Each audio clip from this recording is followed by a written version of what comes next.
想当年，在长山无法度过日的汉人先民，小招突破朝廷的海禁，坐叉船渡过乌水沟。海面茫茫，除了船头迄尊妈祖神尊，真正无半项通挖靠。一旦靠岸，双脚踏着听人所讲好徛起、好种作的台湾土地，除了感谢船头迄尊妈祖的庇佑，嘛谢天谢地，享受一个新生的机会。后来才会登山讲来予女性地位较悬的平埔族招。虽然自尊心有淡薄仔受伤，至少本来是有路无厝的罗汉脚，从此会当落地生根，有家有业。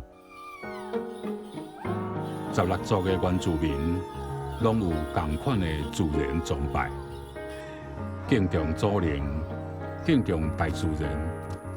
不管是种作、掠鱼、拍蜡，拢会先甲祖灵、天地表示敬意了后，才开始动作。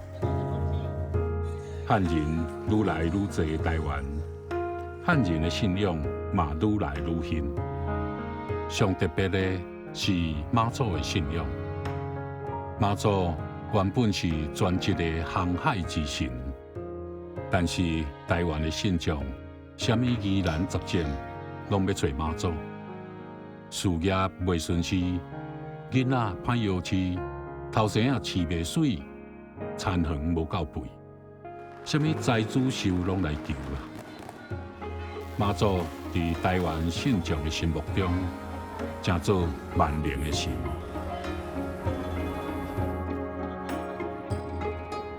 不管是大甲马、白沙屯马出巡，迄款的人气，连国际媒体嘛来报道。其实，所有正派的宗教信仰，拢是传送慈悲、善良、爱甲疼惜的观念，互人伫不如意、袂安定的时阵，找到心灵的倚靠。台湾无偌大，但是包容性却是十分的开阔。多元的族群、多元的文化、多元的信仰，伫遮形成迷人的活力，甲特殊的气质。迄款特殊，是因为咱是一群会晓谢天谢地的人。